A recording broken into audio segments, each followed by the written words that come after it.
I'm originally from a major city in southern Ohio, and outside of town, there are a number of smaller townships. One of these is known as the more country bumpkin redneck grit part of town.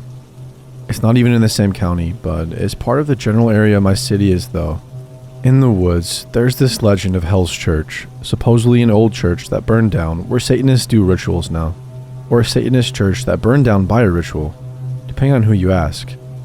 There are a number of Hell's Church myths in Ohio in many different places, but this one was closest to us, and a number of my guy friends decided they wanted to be ghost hunters and check out haunted places around where we lived. We were juniors in high school, and while all of us obviously thought this was just stupid bullshit, we thought it was funny to go out and scare ourselves. Plus, most people had cars or driver's licenses by now, so we were enjoying a new burst of freedom. I'm a scaredy cat about most stuff like this, but I was the most tomboyish girl in the group, and always kind of wanted to be able to hang with the guys. Plus, some of the girls in the group, who I was closer to, were going, so I didn't want to look like a loser or a pussy. So one day in November, we decided we were going to go out one night and try and find this church. We had actually been to this location once before that fall, but one of my friends had a curfew, so after exploring an old barn in the railroad tracks on a bridge nearby, we left. We hadn't found the church, supposedly just a chimney at this point, to our disappointment and my mild relief. We took 2 cars out there, going past more populous parts of our city and back to this woodsy area. I can't even honestly tell you how we got out there, but I know it's off a state highway, then an abandoned access road, past some old warehouse, and then down a dirt road. Once you get down that dirt road, there's a kind of thicker part of the road early on where we parked the cars off of the shoulder. We did this because the road thins down and becomes impossible to drive down.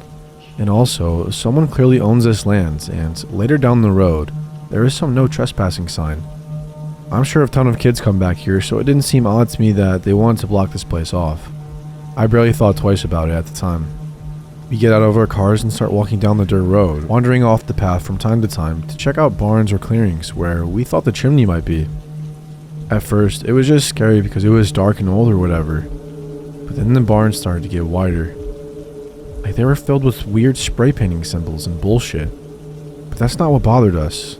We figured whoever was there before us did it, which I still 100% believe. But also other stuff, like dead owls that looked like they had been opened up, though they were dried out and decomposed by the time we got there. And other bits that looked like they might have come from animals. I was grossed out, but we all kind of agreed that these probably came from the same teenagers trying to fake a satanic ritual. Or that the animals got trapped in the falling apart barn and died in there to be picked apart by other animals. My friends are now hardcore trying to find this stupid chimney, so they keep taking off through the trees into clearings. Myself and the other 2 girls who were there kind of hang back on the tree line for most of it, getting a little bit more nervous and a little irritated with all the coming up empty. As we keep going, we find a bike on the tree line. Like a bike that maybe a 12-year-old would ride. That's a little creepy, but fine, whatever. Probably belonged to someone who owned the land. We decide we are going to go a little further, and soon enough, we find another bike. This one is older, a little rusted, but still undersized. We didn't talk too much about the other bike, just kind of mumbling that it's probably still nothing. One of the 2 or 4 guys who were there are kind of trying to ramp it up, saying these kids probably got murdered, or stuff like that, but no one is really having it. By this point, we've been there for about 2 hours, and it's getting really late. Plus, I think we were all a little bit more creeped out than we wanted to admit. We decided to head back to the cars, and I'm feeling relieved, happy to be headed to my house and the fuck out of here. But things never work out that way, do they? By the cars, we see a road that goes straight up a hill through the trees. At the start of it, there's a big metal gate that had a road closed sign on it, which we had seen before, but for some reason it had never occurred to us to try and go up the road. We had a small debate at the gate, about an even split on who wants to venture up and who didn't. I absolutely didn't, but eventually we decided we'll go up just to see. Both of the drivers wanted to go, so there's not a lot that we could do about it. We climb over the gate and start up the hill, where an old pavement road is cracked and crumbled under our feet. Though it was for sure a real asphalt road at some point. In addition to the road condition and the brush being an obstacle, someone had somehow knocked a bunch of trees over the path, purposely blocking off the road from any cars. Some of us were starting to seriously question if we should be doing this, arguing that someone obviously wanted to keep us out of there, but we got teased for being afraid and kept going. I couldn't see where the road ends because it was too dark. We had a few flashlights, but it wasn't doing us much good. and all the trees made it hard to see. Plus the road was super steep, so all you could really see was up, with a little moonlight peeking through the trees. All of a sudden though, we reached the end. The trees just open up and we have come off the incline to a flat field. And holy shit, what a sight it was. It's the flat field with tall prairie grass on either side, probably 2 to 3 feet high, and pretty uniform. The path we are on splits the large clearing we are in down the center and leads through the glass to a cul-de-sac with 3 buildings. The 2 look like they are farmhouses with 1 barnish building. They were wood, and while they may have been painted at one point, it looked like they had been mostly weathered and stripped by time. I see this and I am done. I want to leave. Of course, some of my friends said that we have to check out these buildings. At this point, I finally put my foot down, as do the other 2 girls and one of our guy friends, who decided this is enough for him as well. He was our valedictorian, so maybe he was just smarter. So the 3 guys who want to go to the buildings tell us to just wait there, and while we don't want to be in this field, out in the open, we decided we can't just leave them. At this point, we've turned off our flashlights because the moonlight is so strong.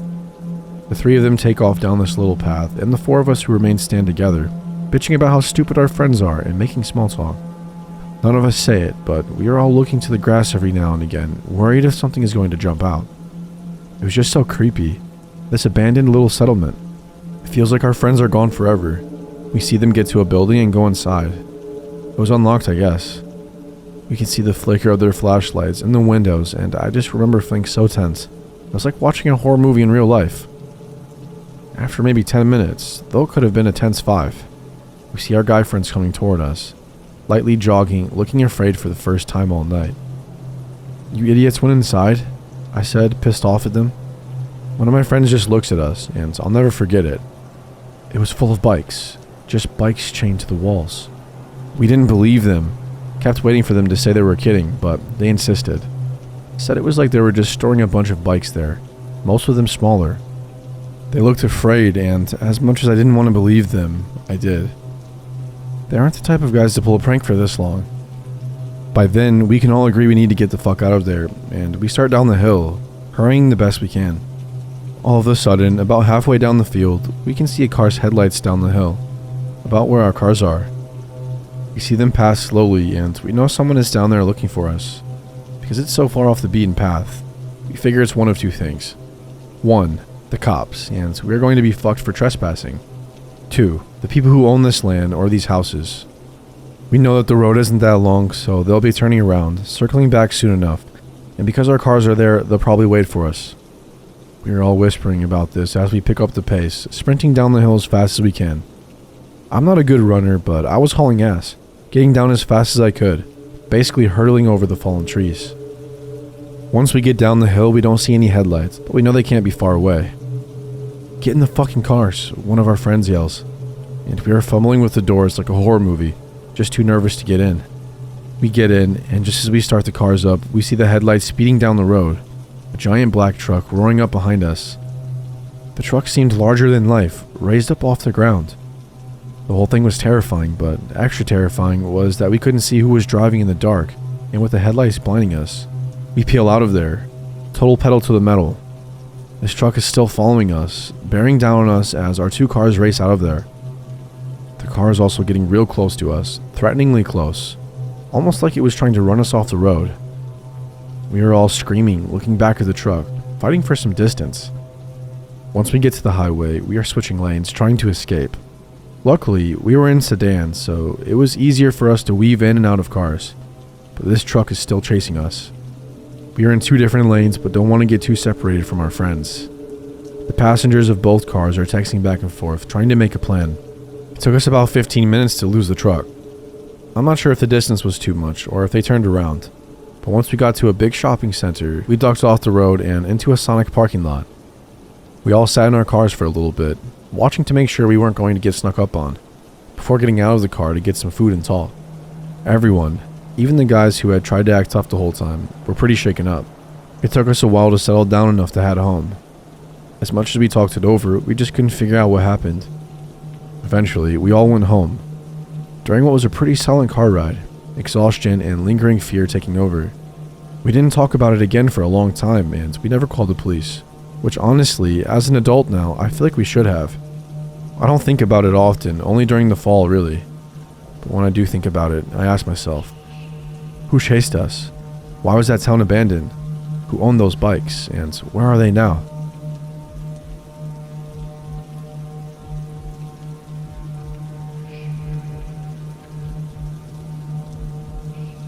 Let me just preface this story as to why I was traveling alone.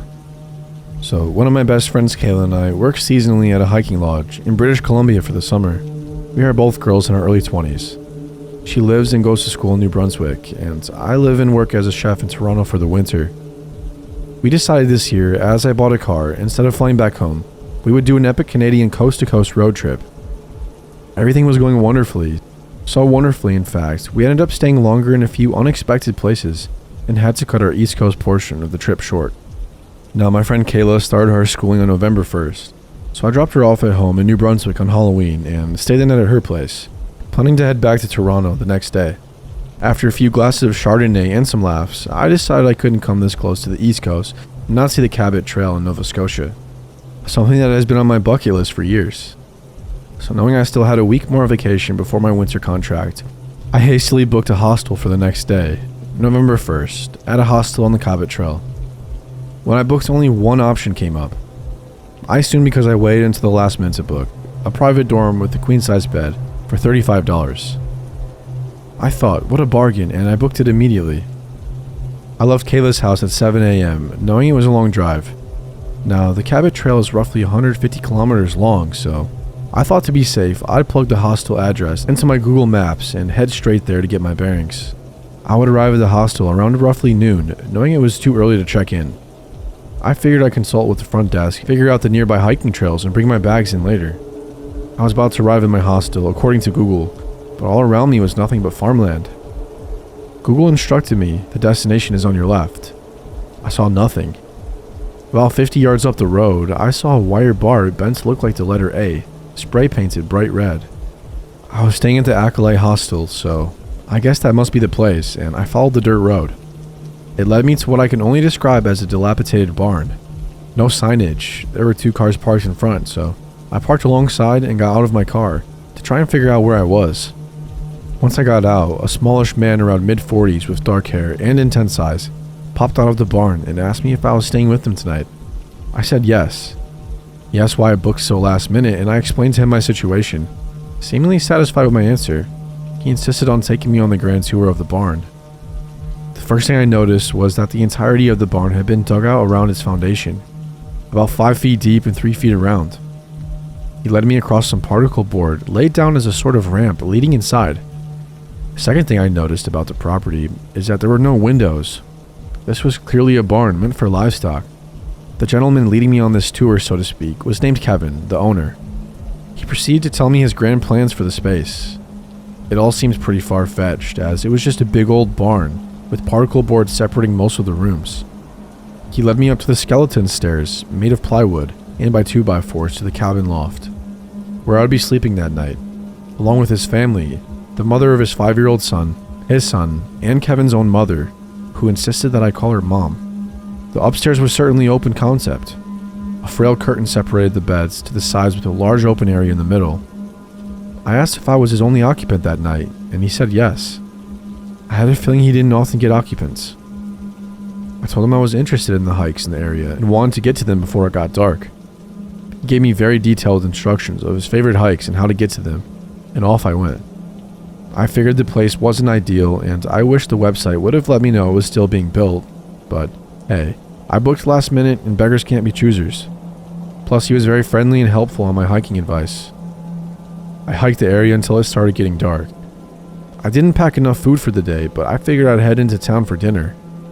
The nearest town was clearly a booming tourist destination during the summer, but now in the off-season, it was a ghost town.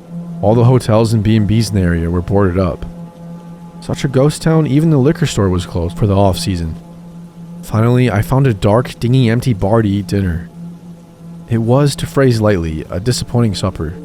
I had this romantic image in my head of me sitting on the harbor front, sipping on bubbly, slurping back some ocean-fresh oysters. I was assured by the server and bartender or cook the fried oysters I had ordered were definitely not fresh. I didn't even ask.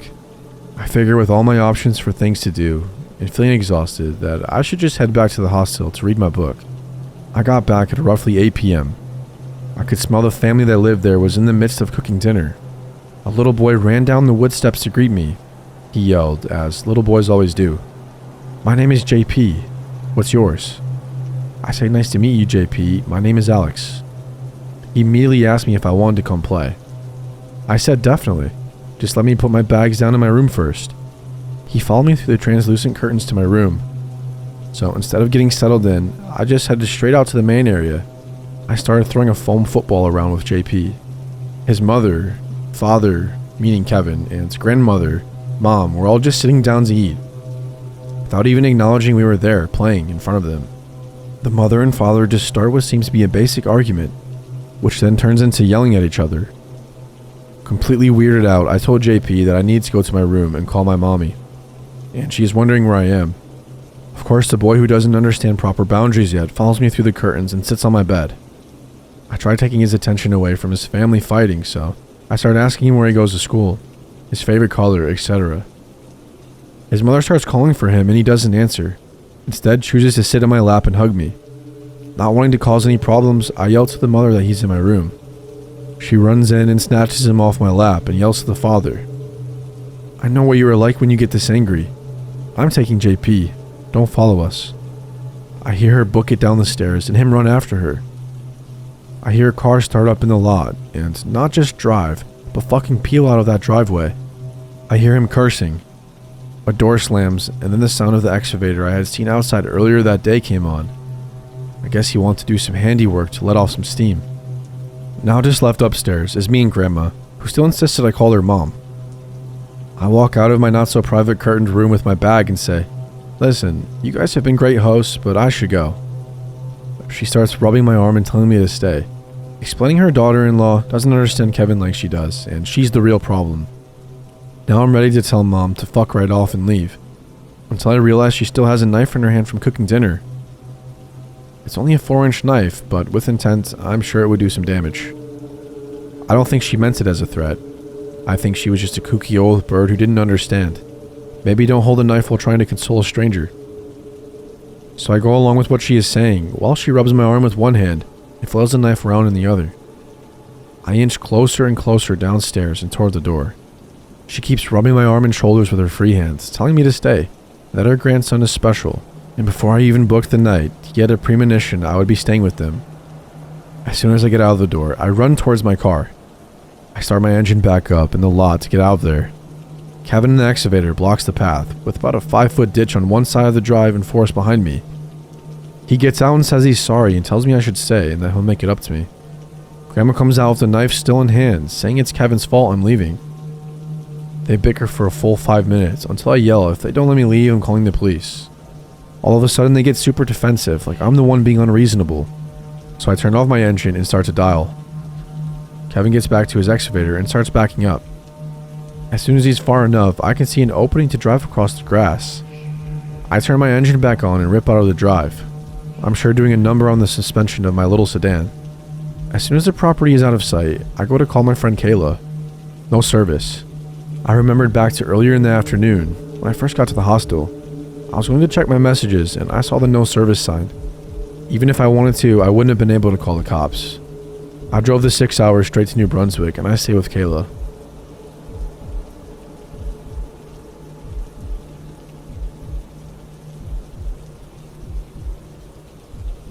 In the fall of 2015, I began college in a very small town in the middle of nowhere. Its population as of 2019 is 55,000. This town was in the middle of the Midwestern state I lived in the middle of the Great Plains. The town was pretty much only existent because of the college. It was a state college, which has about 20,000 students a year. As you could imagine, the college brought in a plethora of faculty, business, and really put the town on the map. I personally stuck out like a sore thumb. You see, even though I lived in the Bible Belt, I had been Wiccan since I was 15. I never identified with Jesus and God when I grew old enough to dissect the Christian faith. A big aspect about my personality is that I'm very accepting. I mention this because it ultimately led up to some chaos later on. I'm the class clown mom friend type. I'm sure you know the type. Goofy and caring, pretty much ride or die. So I was in the middle of nowhere at the beginning of my college career, and I was surrounded by strangers who were just as nervous and awkward as I was. Due to being in the middle of the Bible Belt, my friends really loved my tarot card, medium future seeing persona. Quickly, while making new friends, I ran into a few folks who wanted to learn how to read tarot. We lived in the same dorm community. They were nice, and I loved teaching. So that's how I ended up getting into cahoots with Alex, Davis, April, Sam, Rosie, Katie, and Sky. They were friends from the year prior, so I was sort of folded into the friend group as the newest shiniest object. After mentioning that I read tarot, the group was over the moon. One afternoon, in the basement of our dormitory, I had a tarot reading session for the group. It was a lazy fall day, mid-November, surrounded by soda cans, Kit Kats, and our schoolwork. I began to read each and every group member's cards. With reading, you start to peek into a person's soul. Each card gives you a sliver of personhood. I quite regularly have to console people for the truth that lies within the reading. I often have had to play the role of the therapist after the cards read people for filth. So it was unsurprising to me when the group sat in shock and curiosity, goosebumps prickling their arms. It was a normal response. Hours flew by. I did general readings, question-based readings, love life readings, you name it. As the time rolled on, more of my talent slipped out. Soon, I was reading palms, giving psychic advice, talking about my Wiccan journey. I believe that what you take from the earth, you should give back. It is inherent to my belief system to do everything with love, to never mean any ill will. Alex asked me if I could teach them about my belief systems, then Katie and Davis. Before I knew it, everyone in the group had asked for an impromptu teaching. Don't get this wrong, I love teaching, but more so, I craved this positive attention. My childhood was quite awful. I was very abused. I just wanted people who cared about me. These people were some of the first to really seem to care about me, who were really interested in what I had to say.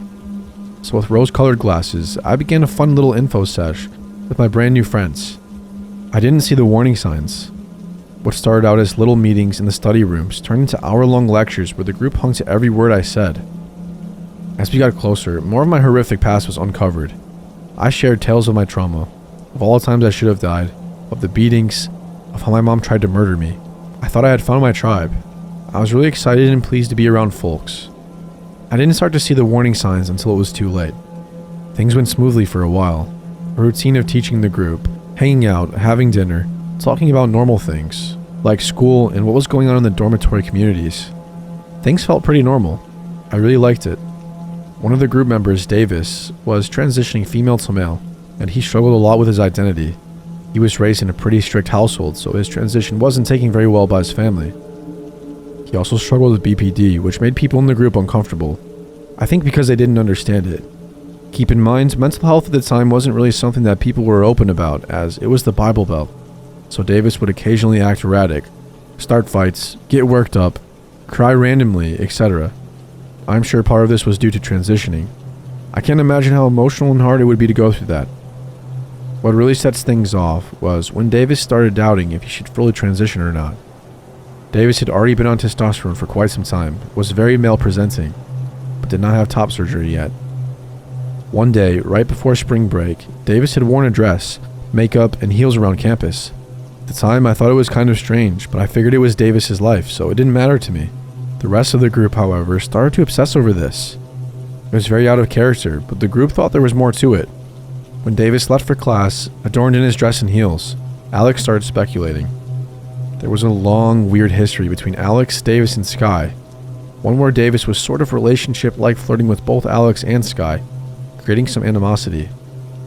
Alex and Sky were best friends, but Davis had sort of wiggled his way into both of their hearts.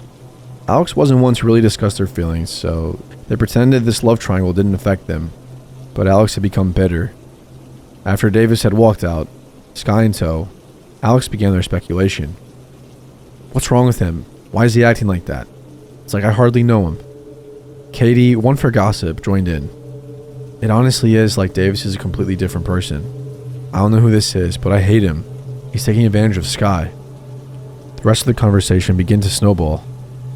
It was a frustrating situation for those who had been in the friend group for a long time. I was pretty much indifferent. I didn't know what was going on, and honestly, I thought that these people were making a fuss out of nothing. If you're uncomfortable with what's happening, then talk it out, I digress. I had been working on a term paper, not really minding too much of the conversation, until April asked me, "Do you think he could be messing around with some bad magic?" I shrugged. Davis had asked about the love spells and other stuff that I don't really mess with. He was really into the idea that he could put a spell on someone and make them fall in love with him. I had told him that taking away free will is something you should never mess with. The universe doesn't do kindly to those who do harm, obstruct, or take free will away from someone. April had been there when Davis asked. When Alex looked questioningly at her, April spilled the beans. Something in Alex's face contorted, as if you could see their heartbreak turn into pure rage. Alex excused themselves, and that was that. I remember being a little stressed about the situation. I hated conflict back then. I was spending spring break at Rosie's house. Her and Sam lived in the same town. Alex and Katie would be there too. When I agreed to spend the break with them, it was before drama had started, but by the time we got to spring break, it was too late to change my plans. The whole break was spent listening to the conspiracy grow. The four of them had begun to elaborate on this bad magic idea. Rosie thought maybe Davis was possessed. I told him that I didn't think it was likely. I had a feeling things were starting to go awry. Things felt weird. I had never been in the presence of a group of people who just accused another of being possessed. When I shot down the possession idea, they mentioned the time Davis growled the week prior. We were playing a game online when Davis growled as a response. I had jokingly said he sounded like a demon. I still told them that it was nothing, but they would not let up. Realizing I was in trouble, I came up with a quick solution. I told them we could do some protection spells, so if anything was going awry, we would be okay. I seemed to appease them well enough. Luckily, they left the topic alone until we were heading back to campus. "We need to do an exorcism on Davis," Rosie said, a wild look in her eyes. Rosie had dabbled in paganism before she had met me, so she already had a solid set of beliefs and theories. The issue here, however, was that Rosie and Sam thought they could use their paganism as a tool to control those around them. I tried to correct this thought process as it was against my belief system, which they seemed really receptive to, until they felt threatened. Davis had sent a text message to Rosie about some drama with Alex and Sky, sending Rosie into a spiral. Before I knew it, the narrative shifted into Davis is possessed by the demon Lilith. I didn't know what to do. I told him that he wasn't. I said it didn't make any sense. It was too late. I didn't know. I figured that if I got back to campus, took some time away from them, everyone would calm down. So that's what I did. I tried to do as much damage control as I could on the rest of the ride. But then when I got back to the dorm, I locked myself away in my room. When asked, I just said I was behind on work from spring break. Things were quiet and I felt safe. I figured it was temporary insanity or something. I was sitting downstairs talking to April a few days after I had locked myself away. We were chit-chatting about what she had done over the break when I saw Rosie and Katie rush past the sitting room. They were frantic. They waved at us when they ran past, but didn't say anything. A bit later, Sky ran in the same direction, crying. When he saw us, he rushed in. Davis said he's a demon, that he needed to be exorcised. I jumped to my feet and started running toward his dorm. Sam and Alex stood in the hallway. Their faces hardened when they saw me. Sky and April walking up. "You are not allowed in there. Davis is a danger to you," Sam said. He admitted he was possessed. "He's not possessed. Let me in there." We bickered for a while until I said that if they were going to do an exorcism, they needed me in there. Nothing could have prepared me for what I saw. Davis was laid out on the bed, tied to the bed frame, and he was crying. Rosie and Katie were inside, setting things around the bed. Rosie held a tattered old book in her hand. There was sage burning on a plate. Katie yelled something, but I couldn't focus. I just kept thinking that these people were fucking crazy. All I could see was Davis crying on the bed. "I'm so sorry. I didn't know I was possessed. I didn't know I was going to hurt you," Davis wailed, shaking.